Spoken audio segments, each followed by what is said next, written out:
We do have a quorum and we have a noisy room. We continue our budget workshop with the city manager, Shannon. Thank you, Mayor. Okay, All right, good afternoon, everybody. We're going to go ahead and go straight into our budget workshop. This is budget workshop number 2. As a reminder, this is just a workshop. This is not the final budget document. This is just conversation leading into the final budget document. And we will have that, we're gonna go through when that's gonna be published and all of that as part of this presentation today. For those who may be joining us for the first time through this budget workshop and or who may be watching online with us today, we're going to recap the slides from the first workshop and then go into the second, so that if you're new to our budget process for the year, you can get caught up with this presentation today. So we're going to go ahead and talk about our timeline. And as you can see, we've been working on budgeting pretty much since right after Christmas. I'd like to thank Patricia Dennis and Christina Junker for all their work on the budget and their teams. So thank you very much. I would also like to say we had our first budget workshop on April 8th and appreciate council's feedback and participation throughout that process.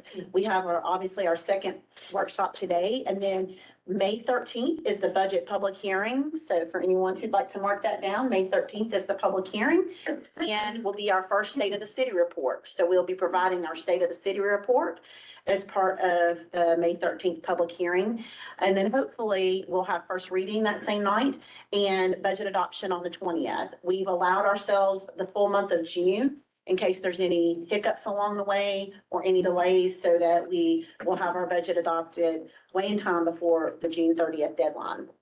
We can meet in next slide. Again, these next few slides you've seen previously, and at the end, I'll recap any changes that may have been made, because we have been able to update some of our numbers from the last presentation, just because we have 2 more weeks of real data now that we can use to update our numbers. As you well know, these are our budget building blocks and the documents that we use along with council's priorities as to what we are going to focus our budget on for the upcoming year. Obviously, all of these documents are very important, and it all stems from Greenville 2040, which is our comprehensive plan for our community, and something that we look to drive our policy-making decisions. Next slide, please. These are the top 5 council priorities that City Council set forth several years ago, and they have not changed. And this is what we look to as part of making our budgetary decisions that we present for you. And if you'll go into our next slide, we'll start to go into a little more detail about each of these 5 areas of City Council priorities. Obviously, public safety being one of the top 5, and you can see the additions that we are planning to make in the budget this year related to public safety. And also, not only are we adding 7 additional police officers and vehicles, we'll also be adding staff to both our city attorney's office and to our municipal court to make sure that we are providing the best service we can to our constituents in this area. Next slide, please. And the Stone Avenue Fire Station. Stone Avenue Fire Station, yes, we don't want to forget that. Neighborhoods and affordable housing, as you know, we have spent a significant amount of time, I'd say in my time with this council over the last 6 years, this is probably the item that you all have talked about the most. And as in terms of policy and ideas is related to neighborhoods and affordable housing. I think we spend a significant amount of time on that as a body. You can look and see how we are planning to continue in that manner for next year. As you know, we're going to take out our other NIB bond, our neighborhood infrastructure bond, and that will be in the tune of $18 million, as well as fully funding InStep this year for another $1 million. Continuing to add money for affordable housing through both our local aid tax and state aid tax allocations. We'll get into that a little bit later about specific dollars. We have $2.5 million proposed for the Greenville Housing Fund, as well as a new line item in the budget for $750,000 for affordable housing and homeless support initiatives. So you'll see that as part of our CIP program. In addition, I think that it's important to note that you have an item that will be receiving second reading tonight on the agenda. That will be another $900,000 spent towards affordable housing with the purchase of the property on West Washington Street. There's one from the FELA. No, no, that's using A-tax money. And closer to $1 million than that. Yeah, it's about I know we'll get this 965,000. in later in the budget, but since we continue to read things in the paper that are correct, it's not right at all about affordable housing. I do think in the budget, since we fund affordable housing through many different means, and I think it'd be good in the budget to have some place in the budget where it pulls it all together, so we can Yes, see it. that'll be part of our state of the city, Mayor, that we'll be presenting. We'll be presenting, as part of our state of the city, highlighting the 3 priorities out of Greenville 2040 and all of the things that we do for each one of those different priorities. And I have started to work on that some. I need to add to it, but just what I've collected so far is a over $30 million investment, in recent years. I mean, so, I mean, it's a significant amount of money that has gone to affordable housing.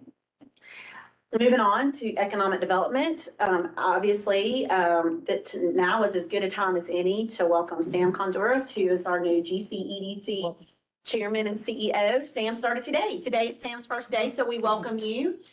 And obviously, one of the major initiatives of this council is to start the GCEDC and our many economic development incentives, marketing, and strategies that were set forth for us in our economic development strategic plan. So looking forward to doing a lot more with economic development and continuing to look at how we can further those initiatives through such things as annexation and public-private partnerships, something that we have continued to be successful with in many years through the city. Next slide, please. Obviously, mobility is one of the top priorities for the city and one of the top 3 items of GBL 2040 in terms of focus and initiatives. And you can see continuing to fund and increase our funding for GTA. Thank you to James Keel, who's here and does a fantastic job for us with GreenLink. Obviously looking to be able to add 30-minute service on 4 new routes for next year. So we're very excited about that. Also looking to continue funding some of our major improvements for our corridors, including Wade, Hampton, and Augusta Street. Traffic calming, of course, always a big number in there. Our greenways, our trails, our bike, as we like to provide multimodal options for our community. We do have additional funding to try to make sure that we bring to life the pump track and skate park, which is an important component that came out of the airport master plan. That's one of the main components and recommendations from that plan. And then continuing to fund the Swamp Rabbit Trail and provide additional options for our community to have the ability to connect to the Swamp Rabbit Trail, no matter where they are in the city of Greenville. I might mention, just because give credit where credit's due, and James, welcome back. To my knowledge, for the first time ever, 2 of our brethren, other municipalities are now going to contribute to GreenLink to support the route that goes to them. So they are also in their budget cycles, so assuming that it passes all of their readings, yes, both Malden and Simpsonville. I'll be a small percentage, they will be funding service. Well, Malden, It always starts with a baby step, but I will say, if you don't ask, rarely does it get offered to pay for things. And I think GTA and council members have made a good effort to say we welcome their financial participation in funding the routes that go there to their cities. Yes, So, we appreciate their partnership. Thank and you, we haven't James. seen the details of how our additional funding will result to the 30-minute service, but that's, of course, history of GTA. That's an enormous step up in service. So there you are. Okay. So we look forward to see what routes you're going to choose for that, but that's a big deal. Thank you. Thank you, James. Well, Thank you, Mayor. we have the resources to do it. All right, our next slide, recreation, open space, and sustainability. Obviously, we heard this a lot during the retreat that we had in February about the need to continue to provide our parks and recreation, open space, as well as maintain all of our existing facilities. And so we've really tried to prioritize that in the budget this year. We do have proposed 5 new positions for PRT, along with equipment, and 2 new positions for beautification and right-of-way and public works, as well as looking to completely replace the Cleveland Park Playground. We want to complete a Parks and Recreation master plan so that we can continue to be the best Parks and Recreation team in the entire country, because I believe we are. We are looking at additional park signage and miscellaneous improvements, and I think some of you have said it's the small things that matter, and people really do notice, and it's the small things that matter. Even with just the improvements we've made in City Hall's lobby, in terms of what it means to people and how they notice, the city of Greenville. And also looking to continue to support our zoo, which is a huge part of the success of our community. And we thank our zoo and our partners with the Greenville Zoo Foundation. Next slide, please. Real quick, Shannon, just to interject, since the goats have moved along from Cleveland Park, they did fabulous work. I saw it this morning. They ate their keep. That was great. I will say, you kind of reassigned so that you had teams assigned to a park. So there's a Cleveland Park team, a Unity Park team, Falls Park team. In my view, never has Cleveland Park looked so good. Well, I'm sure you and I are both in there a lot. The TLC that team is giving it and the special spaces that they've planted, obviously they all are really passionate about it. It is not lost on me, Will, who are there regularly, and I'm sure that many people who are in Cleveland Park. And thanks to the goats as well. Too. Yep. People are really impressive. And given the water main break over the weekend, that too was a remarkable recovery. Yes, the team was able to fix that in less than 1 day. The water main break occurred about sometime overnight. We started knowing about it about 6 a.m. Friday morning, and it was completed by 6 p.m. Friday night, and we were still able to have our race on Saturday. And I think there was a lot of appreciation for the team being able to act so quickly. So, Well, I can tell you, had y'all not gotten that fixed, it would have been another lap up the hill on Woodland Way. So there was a lot of incentive to get that done. 2,000 runners are grateful. Now, just to clarify, I mean, the goats had nothing to do with the water mine. no. Suspicions. people- No, that's, Down there trying to make- they had nothing to do with it, but the goats have been wildly successful. And so where are they going to next? They're on tour. Wade Hampton. Wade Hampton, Yeah. that's right. They're on tour. Yeah. Look for the goats near you. Is this the Green Line Spartanburg Kudzu? They're working on that, yeah. There were 3 parcels. Right, right. Is that where? Yeah. Okay, moving on. Recreation and open spaces and sustainability that continued. As you know, we continue to look at how we can protect the tree canopy via the tree fund.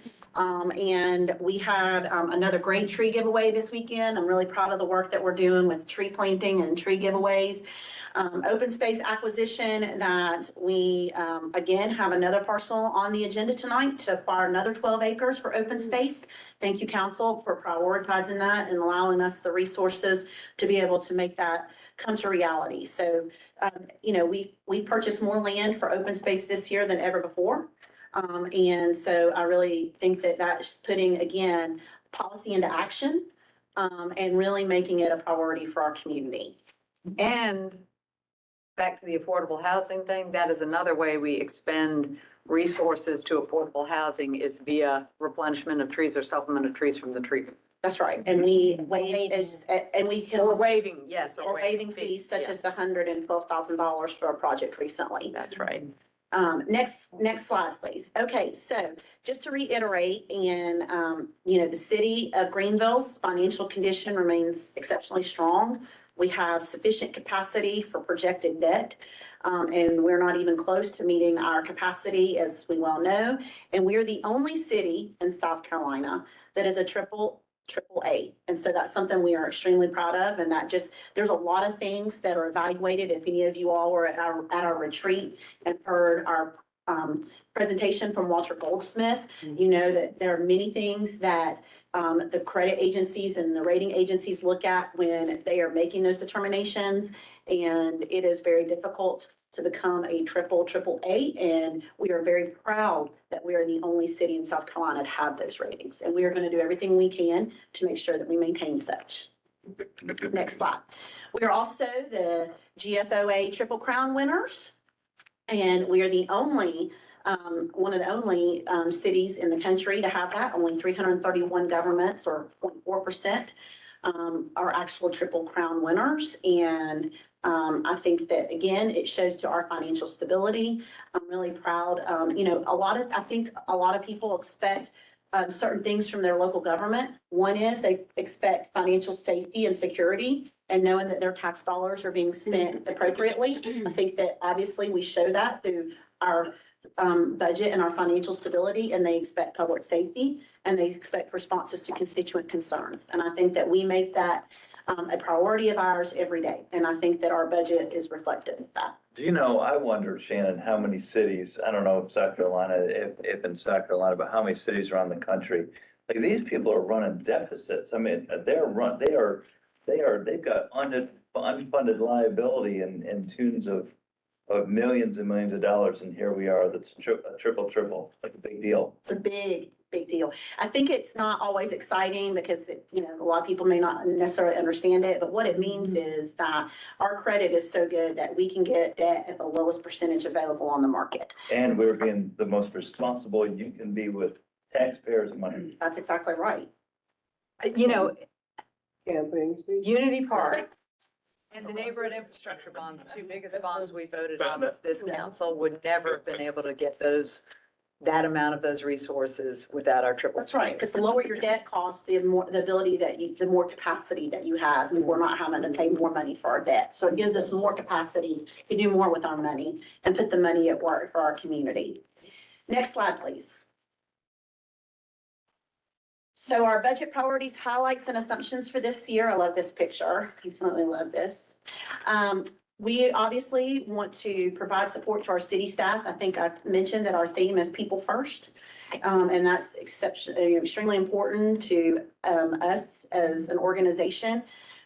We also are not proposing any tax increase, so no millage, and that's not going to change any throughout this budget process. So I'm okay with saying there's no millage and there's no increase to the business license rates.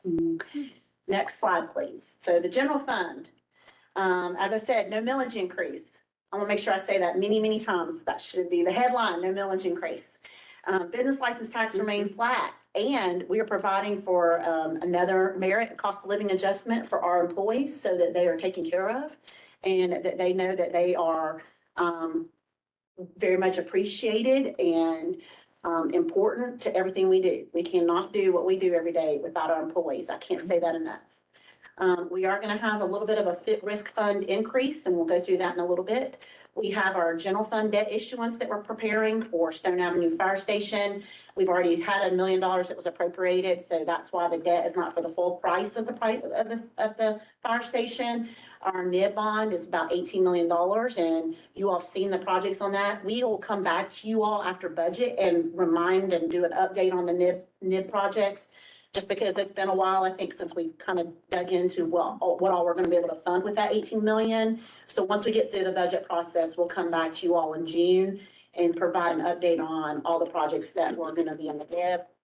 There's a lot of fun and exciting projects in that.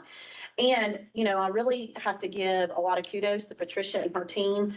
We were able to really reduce the use of fund balance. It's the lowest fund balance that we've used in many years in order to balance this year's budget because of being able to find additional dollars where there were residual project balances that had not been canceled out. We were able to use some interest earnings. And so because of that, this year's projected fund balance is the lowest it's been in at least 4 years. We went back and looked at the amounts that you all had utilized in 2023, 2024, 2023, 2022, and 2021, and this is the lowest year. So we are trending in the right direction, and we are right-sizing our budget. Next slide, please. So as you can see here, this is our general fund, and we're projecting a use of fund balance of 4767989. That's actually decreased since you saw this at the budget workshop number 1.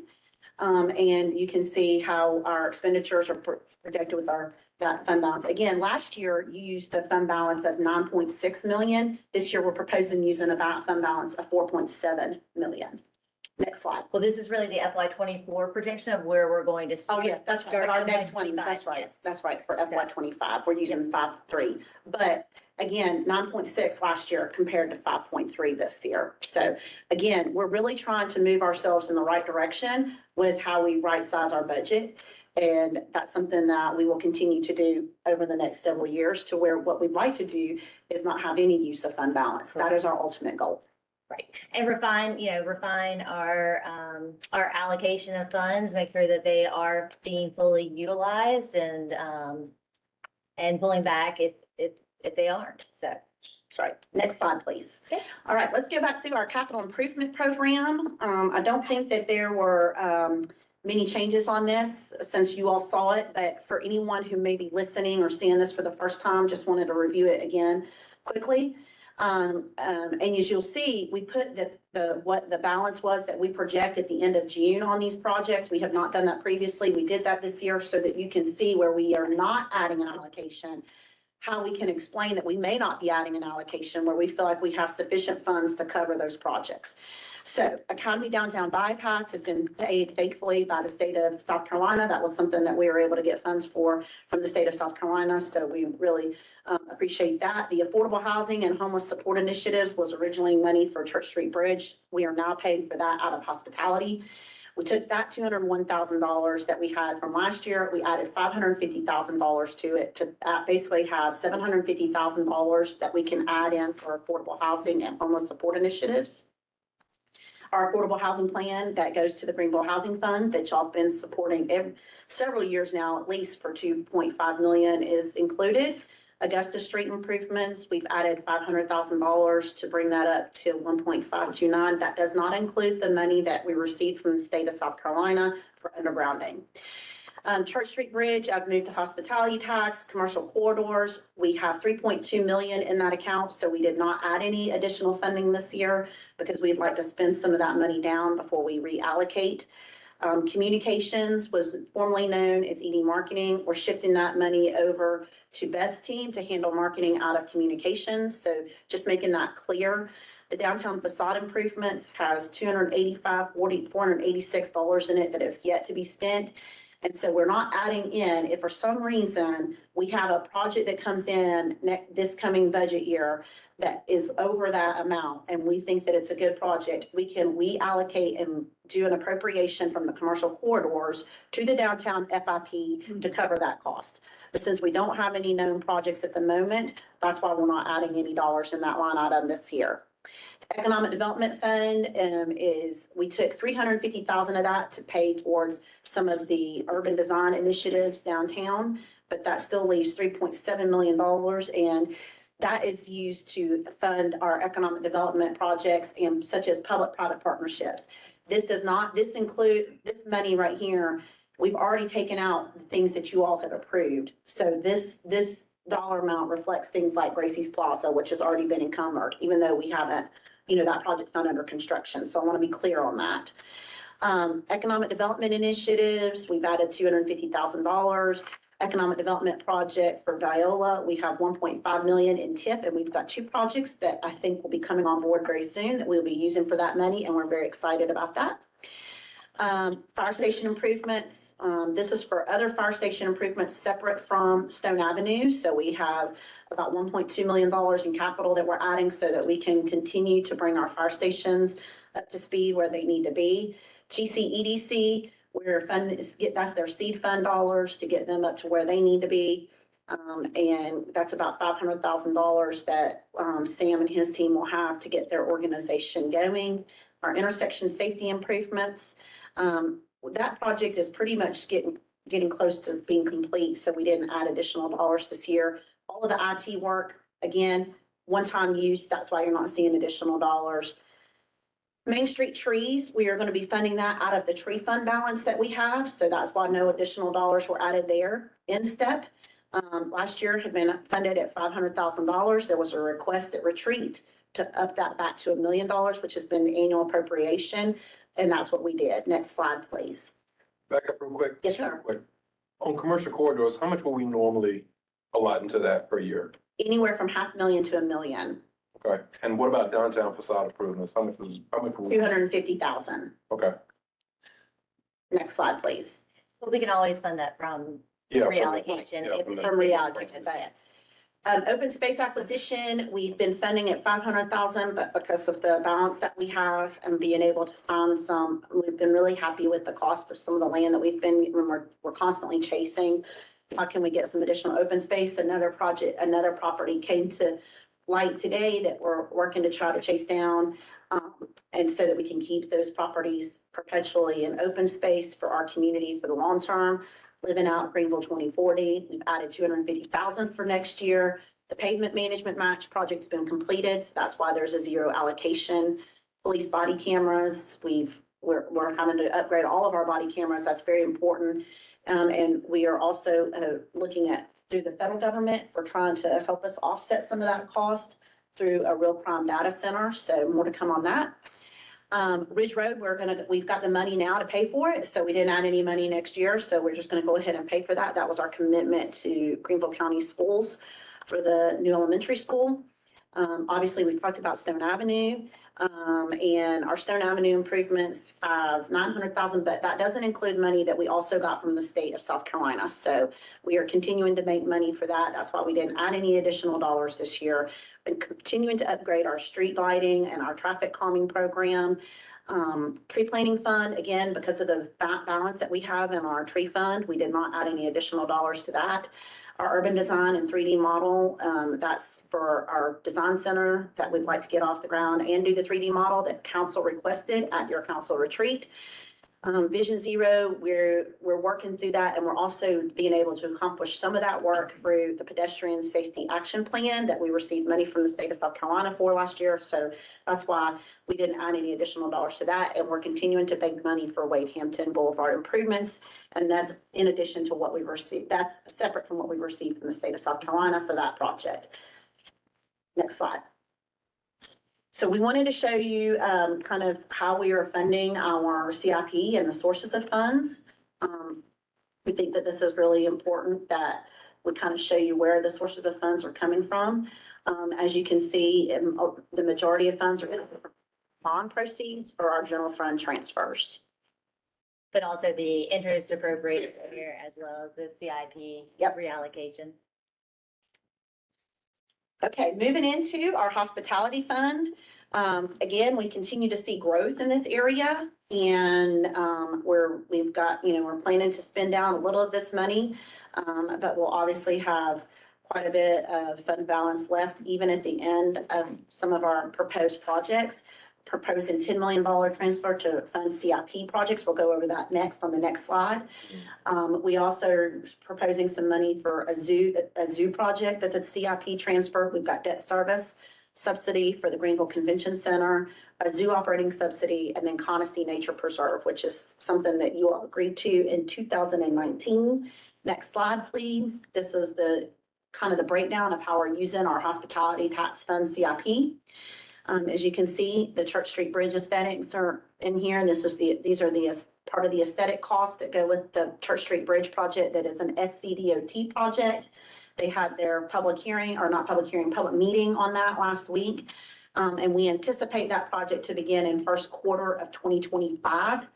Obviously redoing Cleveland Park Playground to the tune of $2 million. Also funding Greenways Trails and Bike Plan so that we have additional funds in our Greenway Trails and Bike. And that's something that we've always done. If you start to add up the different parts of the SRT and the Greenways here on this slide, I think it's close to about $7 million.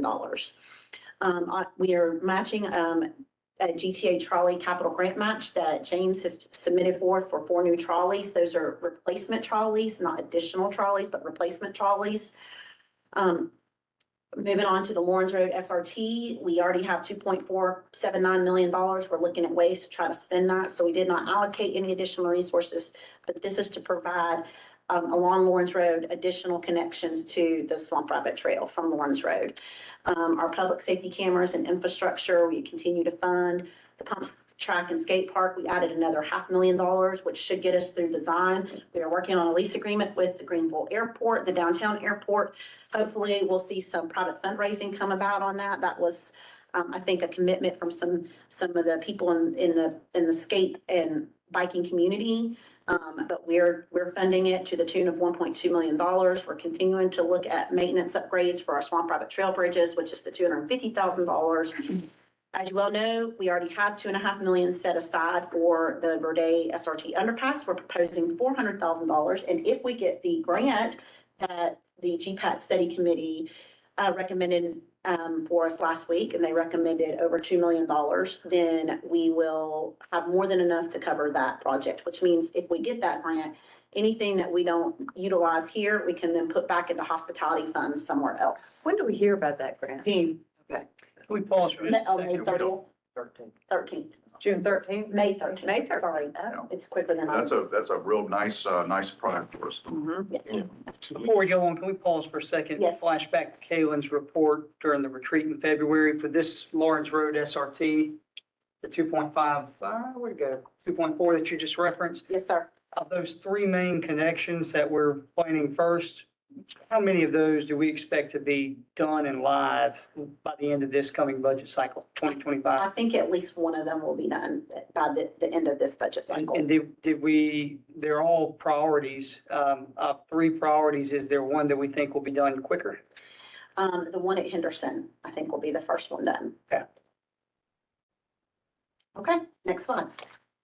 That's not a money issue though. Is that a, Well, originally it was gonna be at Ackley, but we had right-of-way issues, so we're continuing to try to trace that down, but in the meantime, I think it'll It's be. just kind of a throughput thing? yeah, well, I hope, we just because the trail is open and we've known all along we're gonna make connections, I hope we can redouble our efforts to get those connections made as Oh, soon as we we can. are. Because people are already, making their own connections, and that's not a good thing. Wait a minute, you're not saying the Ackley one is being replaced with the Henderson?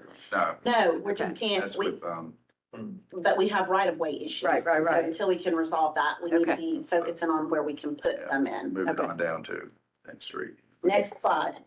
It is. Oh, sorry. Local accommodations. Yeah. All right, again, we're continuing to make headway, there, and you can see our projected fund balance of over $2.3 million. Some of the things that we're continuing to fund, includes our arena district, Visit Greenville, and we also obviously have our workforce housing dollars allocated in here that we estimate to be a little over $1 million, so that too goes towards affordable housing. Jazz Fest, we're funding $200,000, and Arts and Public Places, you may have remembered from last year, we increased that from 75,000, I think it was 75,000 to 150. So we're continuing all of that as part of our local accommodations tax. Next slide. And the committee chair is going to present their recommendations at the May 13th meeting, I believe. So That's for the state accommodations fund. And so, as Patricia said, they'll be here on May 13th. Joe Hyman, who's the chair of our ATAX committee, will be here to present their recommendations. They are funding the city's request for our portion, as you can see, the third bullet down, CIP workforce housing for $375,000. That might go up depending on our actual projections, but we have enough in the city manager's contingency that we can cover that if we actually are able to exceed that dollar amount. It all depends on what the actuals receive. So as we receive that, that could go up to as high as in the 400s, but they've appropriated 375 because that was our request, but knowing that we may be able to appropriate a little more than that, but we'll know later if we can do that, and that can come out of the contingency. Be interesting to find out if we're the only state in South Carolina that's done that. City. Only city that has, We're well out ahead of others, I can tell you that much. my feeling is we might well be the only one that's done anything with it. That housing impact analysis, what's the timeline on us getting that done to be able to tap into this? Late So- summer, Okay, late Okay. summer. Okay, next slide.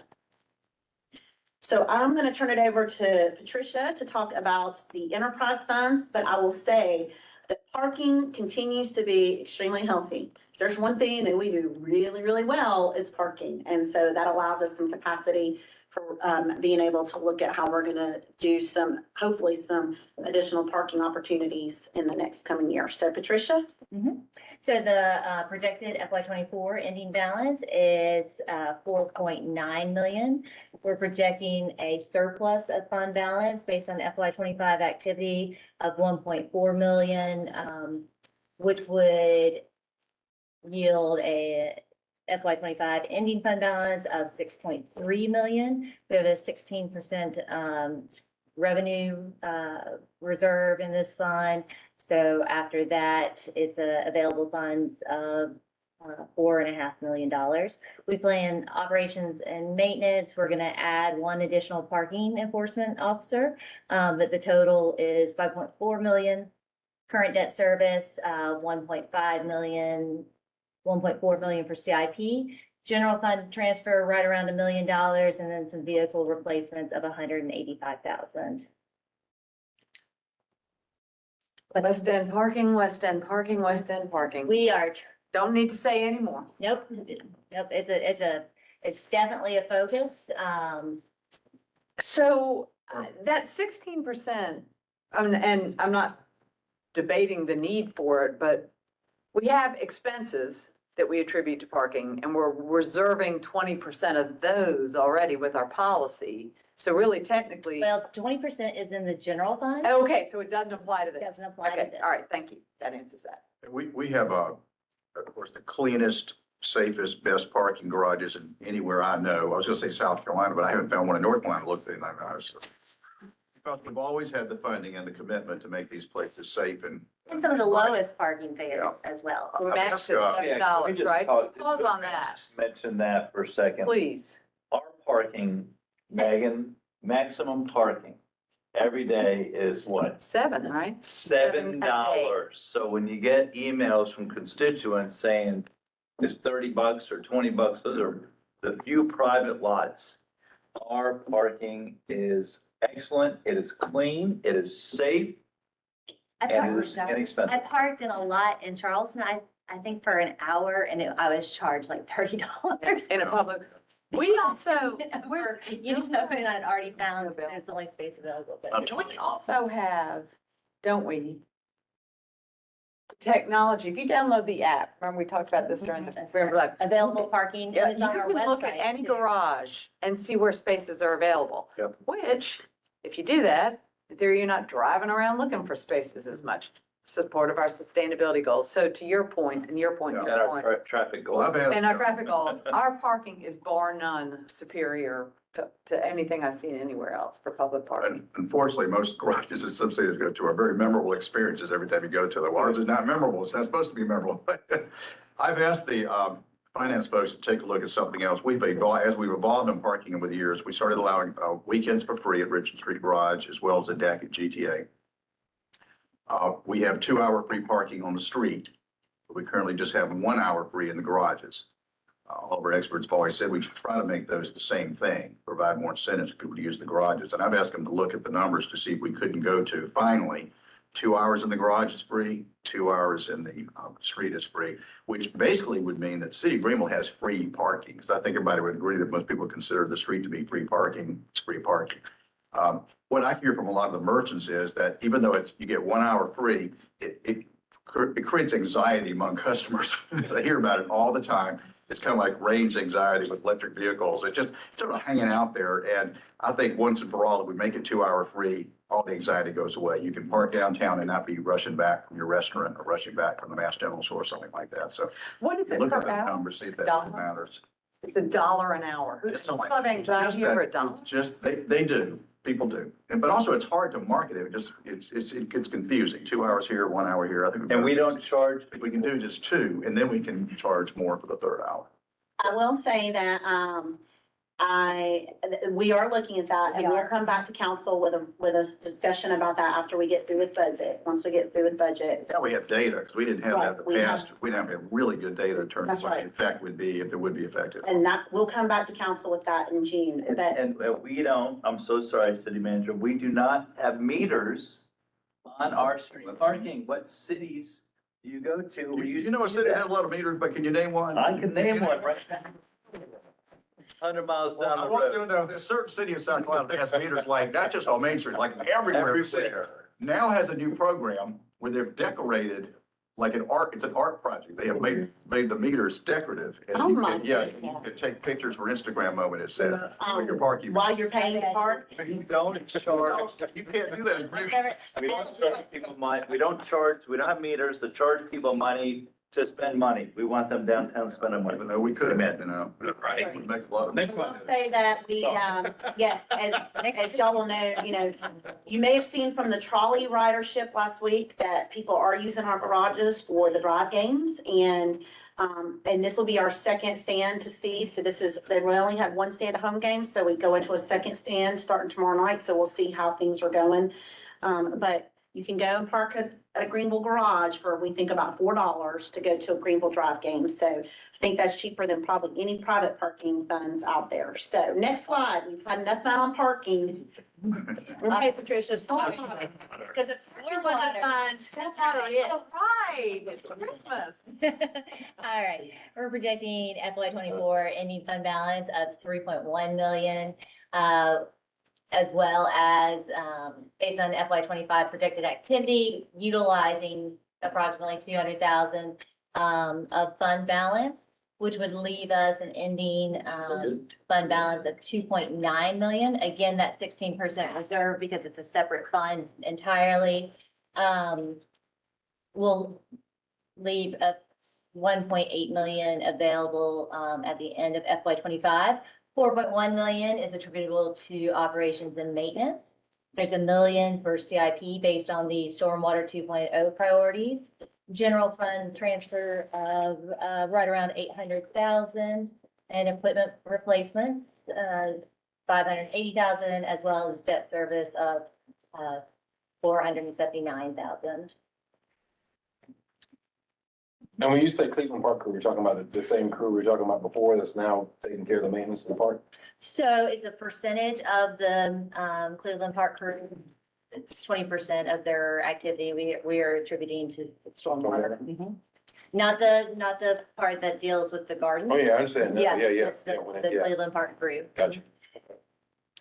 Is, I mean, so we're predicting 3.1 and budgeting for 1.8 at the end of 2025. Do we have a pretty easy slide to get at some point of how that fund balance has been over time? Sure, I absolutely. would like that. Okay, Okay, thank you. Karen's gonna take notes, on my follow-up items. Thank you, Karen. All right. And then wastewater. Yes. Yes, More good wastewater. stuff. Projecting 3.4. And one thing that I want to point out on these slides, so at the end, so we're coming in at the projected ending fund balance, not the available fund balance. So we're not utilizing, we're not showing necessarily the bottom line. Right, Yeah, I just want Right, to make but sure. what that I want to everybody know realizes. is basically, over time, where has it landed? Yes, and you'll see some trend data in a couple slides, so, but not necessarily on these funds. Projected revenues, 12.2 million, projected expenses, 12.5 million, utilizing fund balance of, say, 280, which leaves us with 3.2 million at the end of FY '25. And again, that 16% revenue reserve, roughly $2 million, so available funds, 1.2. There's 7 million in CIP. We're planning a debt issuance. It was initially planned in FY '24, but we're going to issue that in FY '25. Operations and maintenance of approximately 3 million, debt service at 1.6 million, general fund transfer 610,000, and then capital equipment of 400,000. Okay. And then the FY '25 zoo fund. FY '24 ending balance 1.9 million, projected revenues 6.1 million, projected expenses 5.6, leaving a surplus in FY '25 of $500,000. That's not always been the case with the zoo fund, so that's very good news. We are projecting to end FY '25 at 2.4 million. We have a 20% revenue fund balance reserve of 1.2 million, which results in FY '25 available fund balance of 1.2 million. Operations and maintenance 5.1, CIP, which we're funding through the hospitality tax transfer, and it's reflected in the zoo revenue, 450,000, vehicle replacement 50,000, and then $6,500 for debt service. What's the mix of the revenue? Oh, I can get it. Does that include gate? Oh, yes, yeah, gate and Yeah, membership. And concessions. And concessions. Yeah. Just very quickly, without spending too much time on it, why is it that we have a balance this year? Why is it that our revenues are so far up that we're actually, Well, there was a slight rate increase that went into effect in March. Okay. And then they also have started selling alcohol beverages, you know, When did that start? January? John would know. Who's the brain?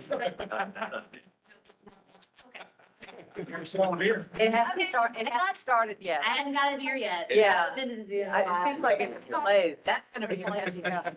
it's like gold. Kids in beer. Okay. Kids in beer. Things like that have generated money during that. You know, we're just getting more and more interest in our zoo. And attendance. And attendance sure. is up, and there's been, you know, a lot of money through concessions, through, you know, gift shop purchases, but people are attending the zoo. There's more and more interest. We've had, you know, additional babies that were born this last year, and that always brings out people to the zoo, so, Animals. yeah. Additional baby animals, The yeah. craft meeting hasn't gone into play yet, right? They're trying, they softly, a soft opening of draft meeting. That too. That what now? We put that in a project. Okay. All right, Oh, next but- slide, And then Patricia. also building up, for the zoo accreditation, you know, that's Yeah, going to take place. That's right. We So want to trying start to banking for the zoo accumulate- accreditation and make sure we've got funds to assist with whatever comes out from the accreditation process, which will take place in June, I think, June. So, Special revenue fund, solid waste. So the solid waste fund is projected to have a ending FY '24 fund balance of 257,000. They have revenues that are generated, through fees. We're projecting a $3 per month, fee increase from $18 to $21. And that'll yield 4.4 million. The remaining part of their revenue is actually a transfer from the general fund, another 4.4 million. Projected expenses are at 8.9 million, to yield a surplus of $3,000 and an available balance of 260,000 at the end of FY '25 When does rate increase go into effect? in I wonder- July. And how long has it been since we had a rate increase for solid waste? Well, this is the county, That- this is the county's tax on us, which we. Yeah. respond to. We just pass, Okay, there we we have go. to pass it along, but it's a county tax. you can see that we continue to have to supplement it every year with general fund. You can see the amount that we've been having to supplement every year with general fund. And- And with the new county tax that went into effect in February and the Tipping tipping fees. charges and tipping fees, that's why we proposed the rate increase. Because, Especially on yard waste, because we have unlimited yard waste essentially, and they used to not charge. okay, next slide. These are the funds that aren't presented, but I will say the internal service funds are woven into the general fund. So that's health benefits, risk management, as well as police services. The Greenville Convention Center is not presented, and then there's the special revenue funds, that are so small that they're really not. I'd like this too. The follow-up is the undergrounding program. That's the one that particularly interests me. I think we need to pull that out, take a good look at it. I'm sorry. The undergrounding, Okay, that's a good one to, I think, to look at. Ties into some other things we're doing in that kind of. all right.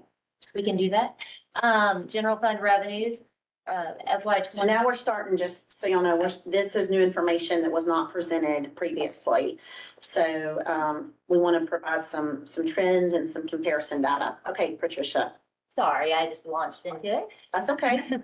FY '25, we're projecting revenue of $134 million, which represents a 7.4 million increase from the prior year. This is the chart. You'll see that property taxes and business licenses and permits are by far our largest revenue sources.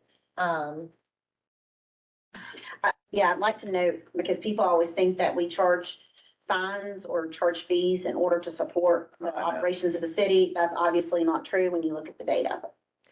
And lost my eye on that one, but how much of that property tax increase do we attribute to In terms of revenue, do we attribute to annexation versus? Cherrydale is in there Okay. and, you know, as It's well, part of it, but it doesn't account for. It doesn't for account all for For all all of of it. it, Okay. no, All right. no, not anywhere close. so, I mean, here's a look at by revenue category. And so we are projecting, the FY twenty-five budget is estimated at 8.7 increase over the FY twenty-four. Currently in the FY twenty-four forecast, we're exceeding the FY twenty-four budget, so that's why. So we're just truing up the budget based on what we've received thus far in FY twenty-four. So, and then Cherrydale is also included. Excuse me. FY twenty-five, will be a reassessment year, you know, or 2020, the tax year 2025 will be a reassessment year, so we'll see how that,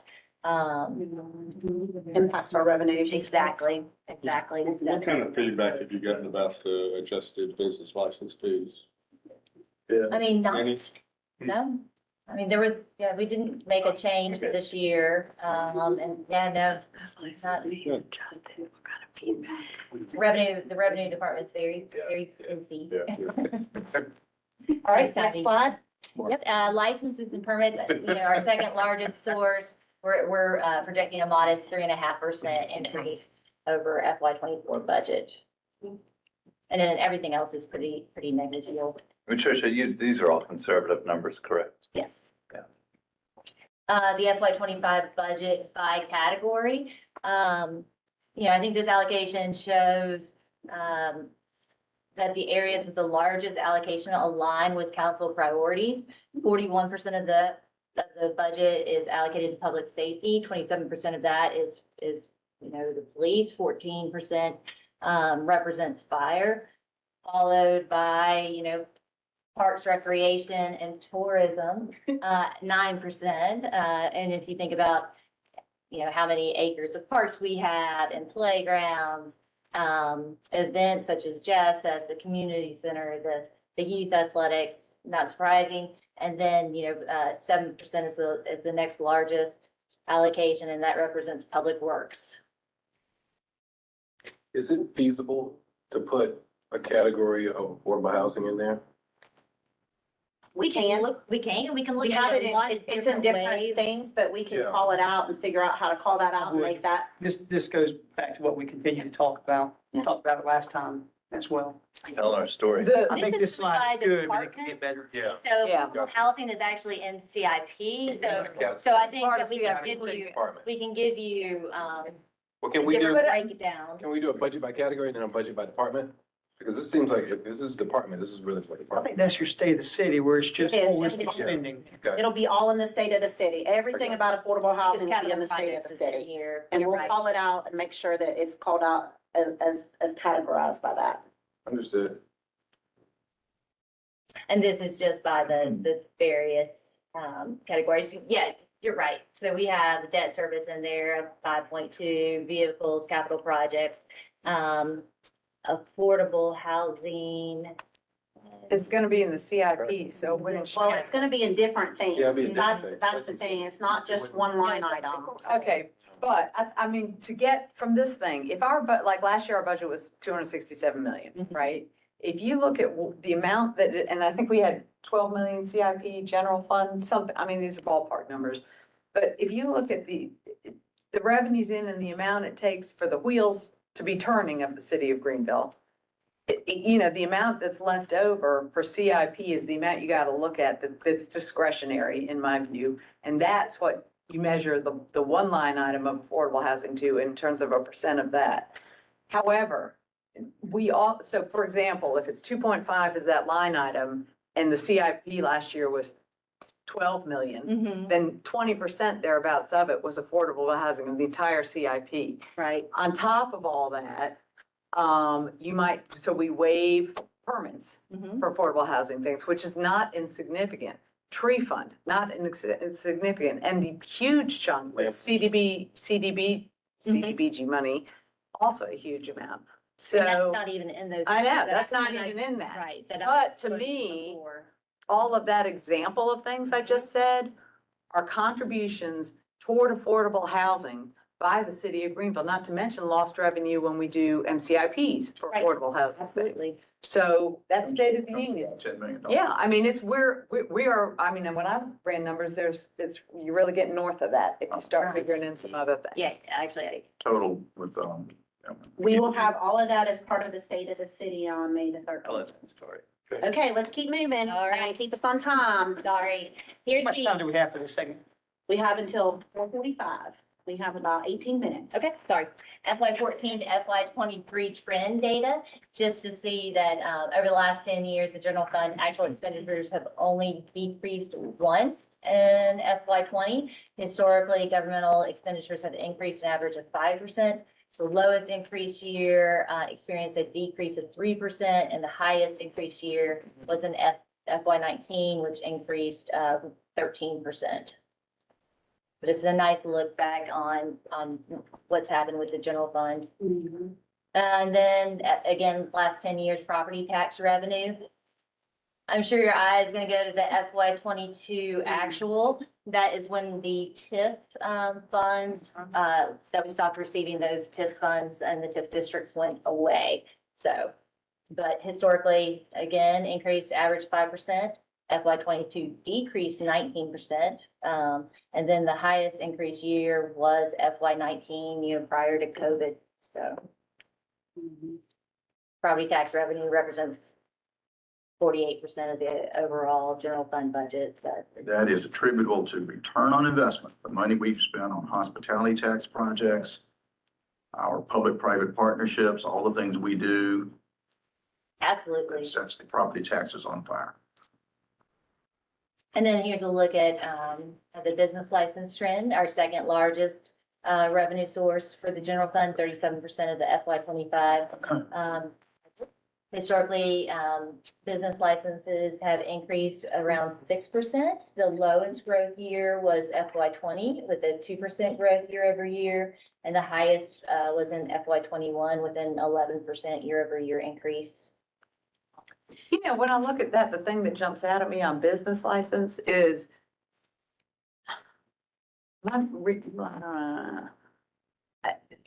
we still did not have a significant drop During COVID. during COVID. I mean, those green bars are going up through COVID. And we didn't see it in hospitality either. It was quite Well, I unusual. mean, I get that, but I mean, again, that's a testament to the resiliency of our business community through COVID It is. overall. And it's a testament to the things that you all did to make sure that businesses stayed viable during that time. Small business. If y'all remember, Matt predicted an L Yep. curve, and it's a very active V. That's right. Mhm. All right, next slide. Next steps, the budget will be published or, public hearing notification April 28th in the paper. May 13th, public hearing as well as first reading. Also on May 13th, the city manager's state of the city. And then May 20th, adoption of the FY 25 budget pending any other changes. Next slide. That's it. And that's now discussion. You're gonna do the state of the city at the council meeting? Yes, sir. I can do it at I can do it at the work session or at the city council meeting, or I can do it at both. One or the other. Yes, do it at the city council. Yeah, I agree.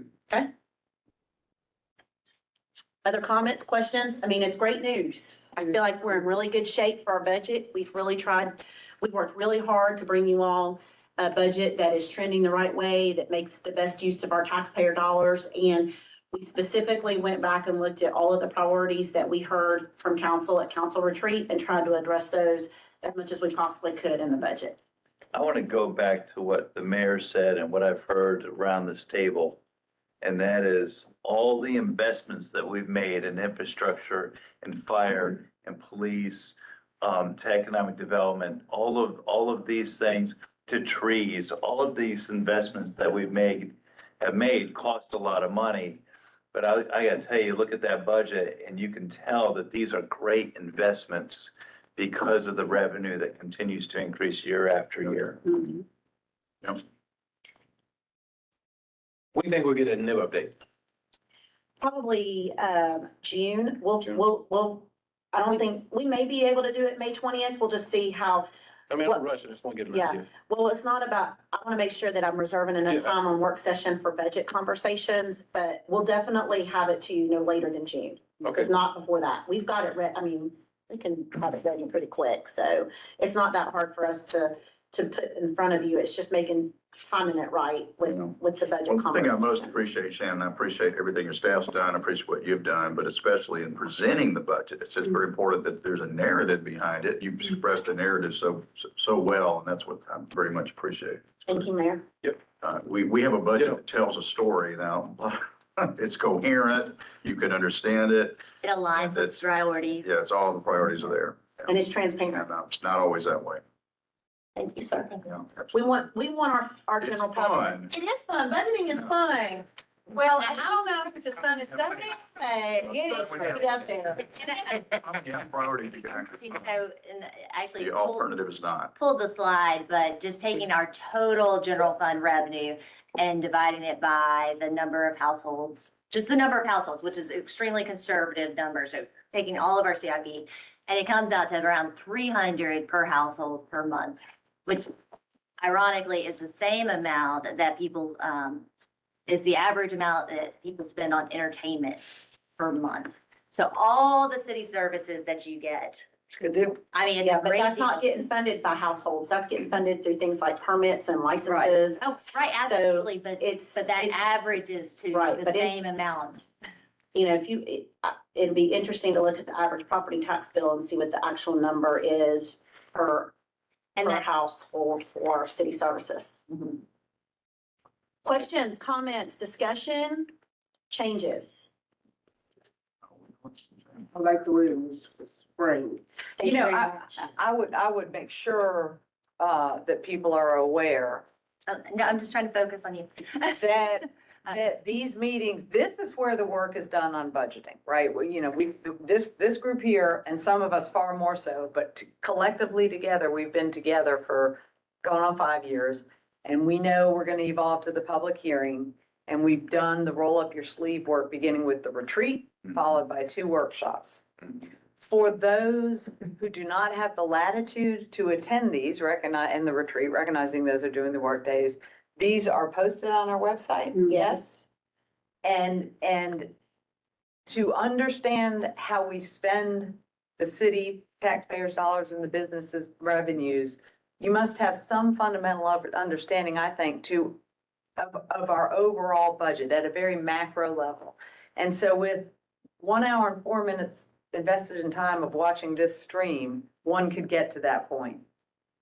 And so when you know, it's like if my kids would come to me and ask for me to, quadruple their allowance 1 week and allow them to spend it all on food or something, they would have to understand, I would probably present to them a case of where all the money flows in my household.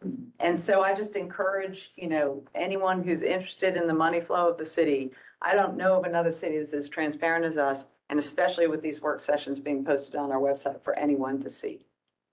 And I do like the idea of combining all of the expenses that we spend on affordable housing into, because I have people that'll email me and say, well, you gotta do more. And I'll be like, well, we're doing a lot, but I have a hard time quantifying that. Yeah. So We've been, It we've is got to quanti- quantify. it is quantifiable. It is It's quantifiable. not that complicated. It's just coming from a different. But look who you're talking It is coming from- to. I need all the help I can get, all right? We're gonna get you that number. We're gonna get you that number. This is the number was better. And a lot of people And really how don't it was- understand. Yeah, it's a, That's, They from assume, a- they don't know perspective, I that don't in know 2016, how- 2017, you know, we had a surplus of how it wasn't all in good. So, We yeah, had a surplus. I haven't. Hold on a second. Councilmember Fleming is talking. I'm sorry. Yeah, go ahead, Councilmember Fleming. Oh, I was just talking about that a lot of people really don't understand the affordable housing. And it is not, Greenville is not the only place in the world that has a problem with affordable housing. And some people do nothing. And some people do a little bit of something. And I wish, and I'm happy that our city is doing a whole lot more and has been for years. We have worked on our community development, has done, and economic development, has been grinding away for years. Even though we've lost lots of money from the sources where we should be getting it, which is our federal dollars, because we pay big duckies for that as homeowners. You know, you pay a lot of money to the federal government when you go buy a coat or anything. And I don't think we're getting a great return on our investment from the federal government, but things are looking up. But what I'm excited about is that we take the time to go through the budget much better than in times past, because we take time so people understand what we're talking about. And it relates to their houses, their cars, you know, the things that the businesses downtown. So I really appreciate that, because this is very, very helpful. Because a lot of people just put a sheet of paper up there and say no taxes and move on. I'm just saying, hey, that's not necessarily the right way to do it. And I do appreciate the hard work and the investment and time that the staff has done for this. This is really going to help us understand and how to move forward. Thank you very And I much. do think as you prepare for May 13th at State of the City, Yes, sir. that, not just underscoring where we're at today and how focused we are and how intentional we are, but given that perspective, whether you pick a 3-year or 5-year increment of time, given the look back comparative perspective.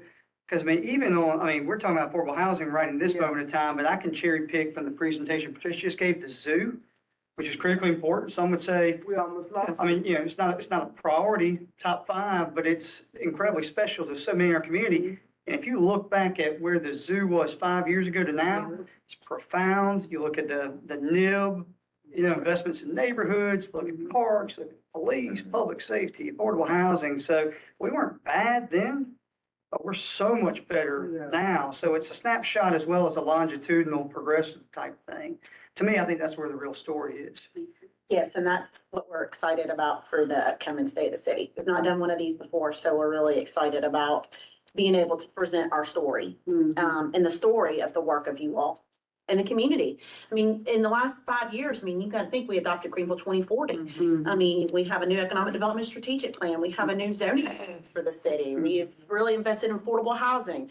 We've invested significant dollars in greenways, trails, and we're continuing to invest in public transit and in mobility. So, and I really think that the turning point, and maybe because I'm a planner, but I really think that Greenville 2040 was the turning point, because that was the document that the community said to us, this is what we want you to focus on. And then if you look at what you all have done since Greenville 2040 was adopted and where we are from then and there, and I think that's probably how we're going to frame the state of the city is, here's where we were the year before Greenville 2040. Here's where we are with Greenville 2040. And now look at where we are past Greenville 2040. Good. I like it. Thank you very much. I appreciate your comments on transparency. Our goal is that anyone who is not, a specialist in budgeting can understand this and know what the city is doing with our dollars. Every dollar, it is transparent. Councilmember Stahl, did you have a question? Anything? Okay, no, very good. All right, well, we still have 5 minutes. I don't know what to do with myself. We got 5 minutes early, but if y'all are ready, we're going to move on to the SCDOT meeting. So thanks very much, council. All right, our SCDOT projects.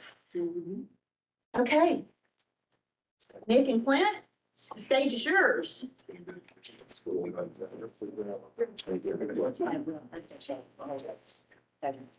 And are we going to introduce Brandon? Yes, we are. Okay, good. Well, this is just on the affordability. It's Yeah. different types of incentives that we find that like. Trying to accumulate it and then haven't even put it in, meaning, right, that's 3, and because there's a lot more out there trying to track. I know.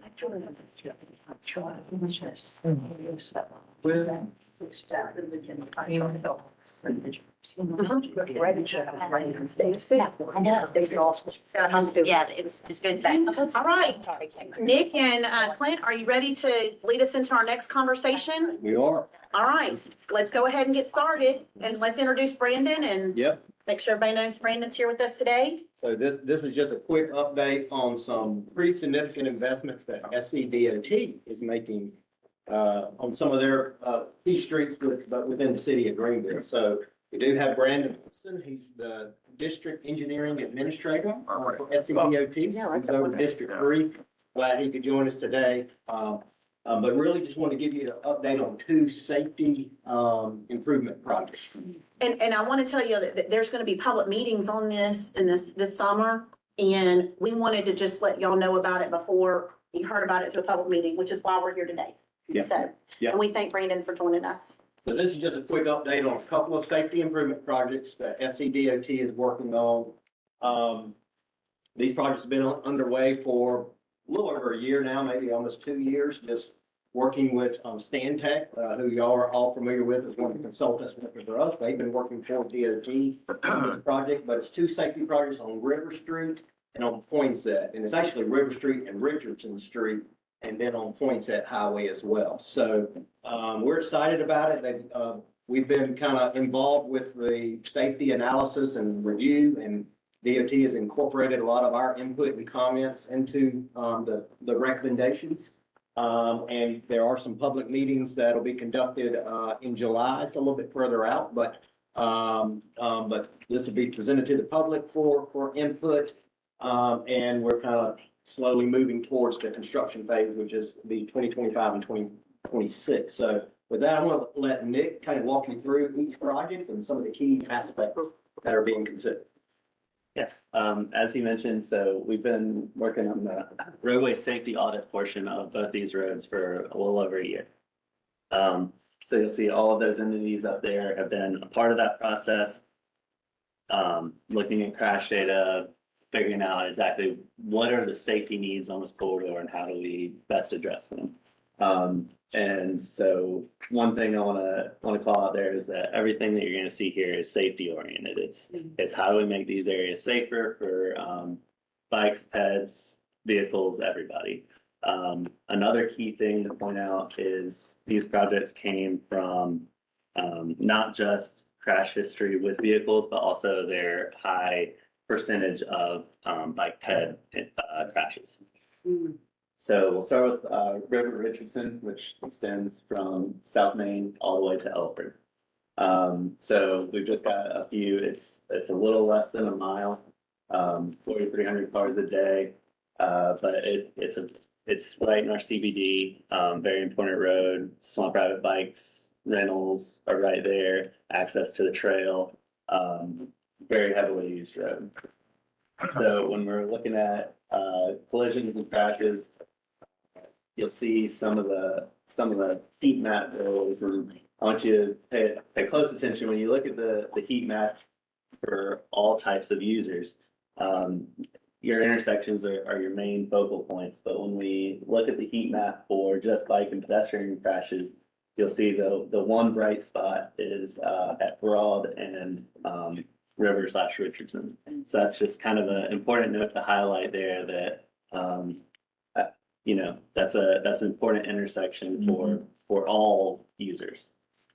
Just so when we use the term bike and pedestrian crashes, we're talking about a bike hitting a pedestrian, we're talking about pedestrian hitting a car hitting a pedestrian, a car hitting a bike, or just all of it? Typically, it's a vehicle and a vulnerable user of some sort.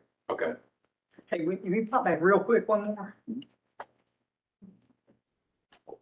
Is it me or is that a significant number of vehicle crashes on this whole small stretch of road? For this small stretch, it's pretty high. Legally, it's terrible. Well, so to give you an idea, there's the reason that this came up in DOT, so their safety office statewide, they go and they look at corridors and intersections and they come up with their top lists of what needs to be addressed throughout the state. And both of these corridors made their top list for this year. So that's over 3 years. 5 years. Yeah, so. 52 a year. 50-something. Sorry to slow you down, Nick, but No. I heard you say it was a short corridor and then you popped that up there. Right. I mean, it's highly congested. These are. So I'll get to the improvements. So, as Clint mentioned, we'll be going to a public meeting. We're aiming for July 18th for both of these roadways. at Unity Park, we're thinking. Aiming for July 18th. Let us know if that's a problem. Yes. So these would be what is shown to the public at that time. So the main idea that I want everybody to see is River Street, Richardson Street. We will be converting the north side of that street to a two-way cycle track. That's important. That's the side that Reedy Rides is on. That's the access to the Swamp Rabbit Trail. It makes a lot of sense and it's something we've been looking at for years, but this project gives us an opportunity to actually commit to. Down in the bottom right, you'll see two options for that. It's really just the protection type that we're showing. So is it going to be a buffer with delineators or a concrete separator? That's just one of the things we're showing to the public to get feedback on. What's the price difference between those two? I assume the curve is a lot more expensive. It's significantly more expensive, but it is a safer option. Yeah. It's roughly 3 times more expensive. Yeah. I can get numbers. So you'll see throughout the corridor, high visibility crosswalks. We'll be looking at, new striping, LPIs, leading pedestrian intervals so that the pedestrian can get into the intersection before vehicles move. So these are corridor-wide improvements pretty much as you look through the entire section. So we'll go to the next page, which shows essentially Falls Park all the way almost up to Washington. And one thing I want to highlight on this page is we are keeping the flashing beacons at the Swamp Rabbit Trail crossing. But also one thing under consideration is raising the intersection of Broad and River. So it'd be a raised intersection similar to what you see at Bucking Most recently. right. So probably not pavers, but a concrete raised median, so people actually have to slow down. Traffic calming device. Yeah. How so do you get across Rivers, the bridge itself? I can't quite see how we're treating the bridge because it's kind of a choke point, so. So at the bridge, it'll have the high visibility crosswalk with the light up sign. So you push the button and it flashes and tells traffic, hey, somebody's actively trying to cross here. And what are you doing at Reedy View? At Reedy View, Closing that? right, it's closing that. Very well. And Closed already, there's also some new sidewalk, so, Closed down further down. right, so that purple sidewalk actually connects Reedy View to Falls Park, so there'll be a sidewalk component as well to this project. So are you cutting off access to the house? on So we're Reedy View? finally closing Reedy View. We've been trying to get Reedy View closed for about Yes. 10 How years, far so is it there? that's a long That's since. the question. Onto Reedy View? Yeah. I mean, you because can't now with the of car now. Where community development. Yes, you can. You can enter it just up from it. so. Yeah, You cover driveway, Yeah. basically. Years ago, we got a grant to provide that trail under Group Street Bridge, which is really creative, and that turned out to be, that cut down on the crossings. That was a good thing. so with the traffic calming that comes along with the intersection work, per DOT rule, so right now speed limit's 30. We're looking at lowering the speed limit to 25. So that'll also be another traffic calming feature for this project. Can you say again, because now that Russell brought it up, so there will be a single drive on Reedy View Drive? Yeah, To access that? we'll have to continue to maintain some sort of access to that. We have to. Wanting to get into the parking lot as well. I think the parking lot has another access, but they do have an access off of Reedy. Yeah, I don't know why you don't close it completely. I thought years ago, we were supposed to close it completely. You can enter it the other side on what is a public street right now, where it says Realigns Crosswalk. That's the public street, which you can enter into that parking lot. And then cut through the parking lot to get to Reedy View Drive? I mean, don't we have to have access because of that, House. The property. well, the land trust on the other side of it? Conservation. Conservation trust, sorry. I think they have access off of, Wardlaw or Westview. At any rate, Yes, maybe something to look at. We'll look into the that. access will have to be maintained. Right. Moving on down from McBee to West North Street. Same concept, they are tying in, so we're looking at resurfacing Washington, so they'll be tying in the striping efforts that they're doing there. A new crosswalk at the Richardson Street Garage. Finalizing, memorializing that right turn onto North Street as you come out of the garage, which has been very helpful for traffic since we implemented that. And then moving along, tying into Cultural Corridor, so that's orange in the very middle of the screen. And then it'll tie into Elford, which is also going to have a cycle track on that side. So it ties in the bike network pretty well and pretty significantly in our CBD. So it's a really good project, one we're pretty excited for.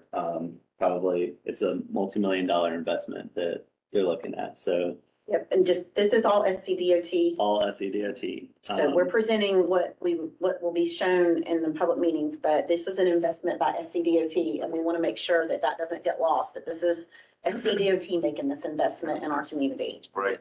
Thanks. We were gonna be putting, on-street parking on Elford. We still doing it on the far end? Yes. Yeah, and on that score, I hope we're moving ahead with that, because we sort of Yeah, need we it. got a contractor selected and where are they looking? They're under contract and we're waiting till after Creek Festival, probably June and July before we start. Okay, all right. That'll be very, very helpful for day one.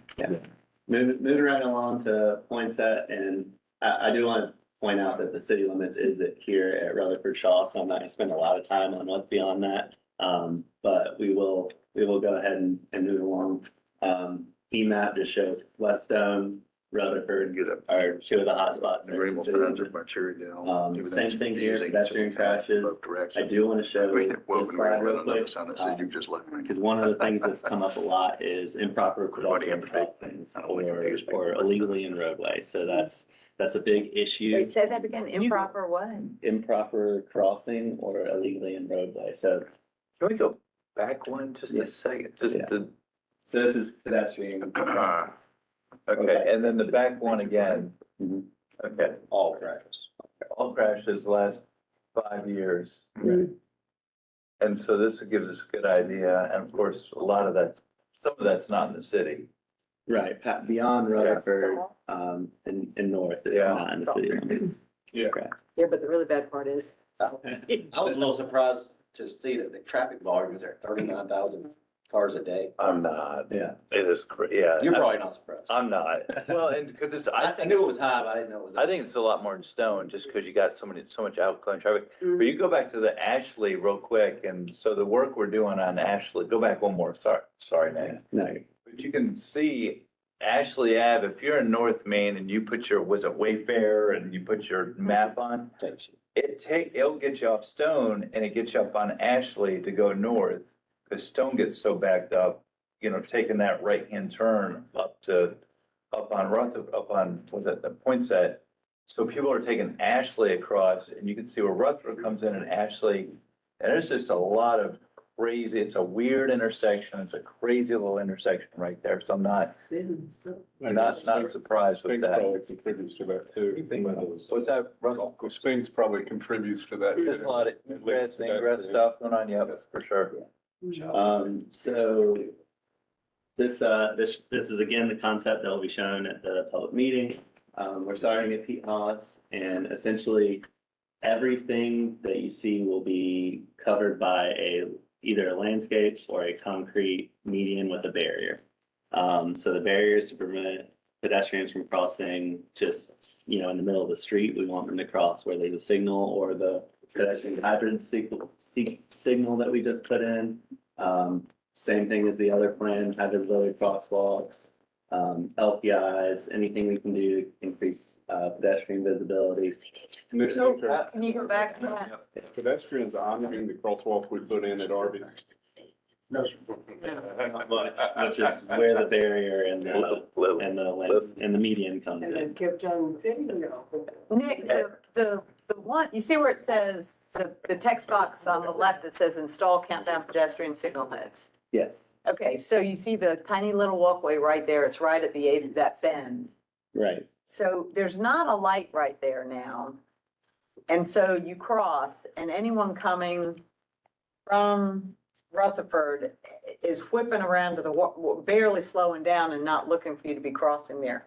So, I mean, that is, I don't know how to get around it, but that is a very dangerous place to cross. So is there anything, okay, you see where the text box says install countdown pedestrian signal, right? So imagine someone coming along, Rutherford, and they're yielding right, or they're merging right onto Pete Hollis. They, you know, because of their whipping around a curve, they're even speeding up around that curve. And they've got a blind spot. They really can't see you if you're crossing. You know, the other. It would, here's my question. Is there anything being done to improve that other than painting that crosswalk really nice? Like, is there any way to make them stop? We discussed taking the slip lane out and moving it up to signal access, but the geometry didn't quite work out. So you ended up with a radius that was just as big, Yeah. and it didn't actually solve the issue. So there's not much that can be done there, but we can certainly go back and take a. Well, that's why we're talking about it today, so that we Right. can get feedback, and then we'll get feedback from the public at the July meetings. Yes, Councilmember DeWorke? If I'm going down Stone, I take a left on, Poinsett, because I'm taking the family to Lewis Barbecue. You know, I never like hurting businesses. How do you get in there? That's the other slide. That's what Yep. we talked extensively about Augusta Road. That's one of the, it will change some driver behavior. Well, I just, but there's gotta be an alternative to it, right? So, They are doing a U-turn bulb, a what? a U-turn bulb out down here at, Points it on screen, that comes, or the, yes. What does that mean? And just remember, this is preliminary. There's nothing, this is all your first look at it before anything goes to before we have public meetings in July.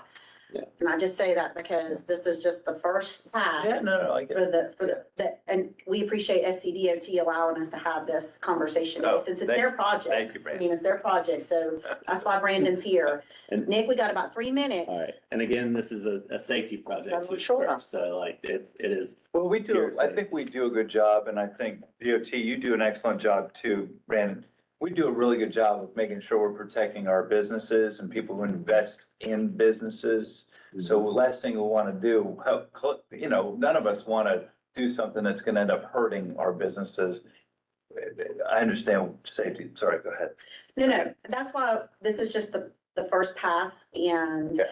trying to get y'all your preview before anything goes out to the public. And Okay. these are SCDOT projects, and they were kind enough to let us have this opportunity to talk about it today. But we hear all that, and that's good feedback and things that we have to consider as we go through the conversation.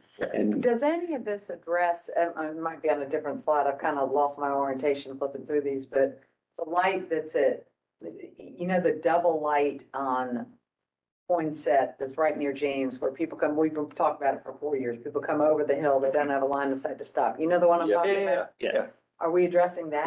Yeah. Okay, all right, sorry, I missed it. so the theme of basically the rest of the corridor, if I'm being honest, is same thing that we saw, is it's median with barrier pretty much the whole way through. There's some left turns, and some leftovers, but there's also proper spacing for pedestrian hybrid signals. So the James Earl one is being moved a little bit to space it out with the existing signals, but also the other, you'll see the mid-block crossings, those are all going to be signalized mid-block crossings. Hold on, I mean, time, You can ask. well, we're moving the James and Earl Street pedestrian crossing. Okay, almost. I gotta tell you, That's where we've had, that's exactly, gang, we just spent money on advanced signaling so that we're safer. And I am telling you, I'm gonna try to keep my cool, but daggone it, we don't have any connection to the Swamp Rabbit Trail. North Main does not. And that's our one connection that our folks take to the Swamp Rabbit Trail. And now we're putting another barrier up there for people to try to get there, because what you do is you take Earl to James and you make your way over to Mulberry, that gets you to Swamp Rabbit Trail. That's right. I'm sorry. Okay, I am, we're good. This is why we're having the conversation. Nick will and we just receive- spent my dividend, the taxpayer dividend money, but that was allocated to me to put advanced signaling right there. So you're not fond of this? No. That's okay. That's okay. Where, That's- where's it being proposed to move? It's up between Croft and Randall Street. Stop. No, because then you're going, So it's right there between the ABC Locksmith and our I mean, park. that's a pretty good hike. Well, as far as the crossing, you're closer to the signal, so that I thought we just did an advance warning on purpose, so we spent a bunch of money on doing. And now we're proposing, I'm, We'll look at it. We hear you. We hear you loud and clear and we'll look at it. This is how these projects go. We went through this with I Augusta. We doubt that made, will happen. yes, I doubt it will happen too. We bring out, we make a proposal, we have conversation.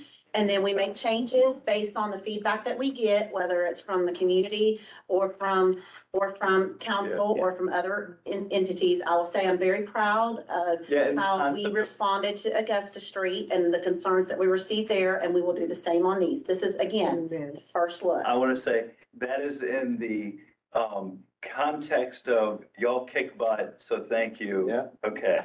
All right, Understood, we appreciate your comment. So, okay, So let's that- finish up, Nick, so we can get on to our next item, so that's, I didn't say anything. any executive session. Any comments, questions would be good to get to Shannon or Megan, because that's part of what we're trying to do, is get those before DOT goes to the public meeting. Right, so DOT's that- having the public meeting, so we want to make Right, so sure. that we can make sure that that the city's not gonna come, because ultimately, we're going to have to sign the agreement that we're good with these improvements, so that's what we're trying to gather, is those comments and questions. And we only spent a lot of time on this, just same concept. Moving into the county, public meeting tentatively July 18th. They'll move into design after that. River is, I think, higher rated, if I'm not mistaken, so probably 25 for construction on that one, and probably 2026 for construction on the point set, assuming all goes well. Correct spelling of point study. Yes. Yeah, we, No E on there? I don't know, I know you I fixed did. it, so I did, Sure. but, it's okay. this must be an old version. That's all. It's point This point set. The It's top, point set. No E on there, there. that's how you spell it. Yes, it is. That's it. He had fixed it, I just don't know why. There's a lot. But Nick did fix Don't it. mess with it. All right, so these are SCDOT projects, and again, these are not slated for construction until 25 and 26, so we have a lot of time to receive feedback. Because SCDOT was holding their public meetings in the summer, these are SCDOT projects, so let me rephrase that again, it's not City of Greenville projects. We wanted the opportunity to make sure that y'all saw it first before anything gets put out for the public meetings. Brandon, is there anything you would like to add? No, and I think your comments tonight are exactly why we wanted to put it in front of this group before we Thanks. submitted it to a larger audience. And that's really the concept of, like, I appreciate y'all and our relationship with y'all very much, so. We do too. Happy to make adjustments and work with the city on this, and, we want to produce a product that everybody Thanks, Brandon. thinks is the right. Thank you so much. We are very fortunate to have Brandon as a They good partner. city. Oh, we do. We Yeah, Brandon is very customer focused and responsive, and we are very happy that he is in his new role, so. Very grateful. You're protecting Brandon. We are protecting Brandon. Curiosity. All right. I got you. Any other questions or comments for Nick and Clint? Thank you. Thank y'all. Thank you. Thanks, Nick. All right, we're gonna need to go to an executive session, Madam City Attorney. Get a motion. Okay, what's, motion please? Second, Yep. motion second. 3 total items to discuss this afternoon. The first 2 are under subsection 3470A2, respective contract for disposition of city property in the area of Unity Park, an update in zoning litigation, and last, under subsection A1, appointments of individuals to a public body. Okay, vote. You're All in in. favor? Aye. Opposed? Ayes have it.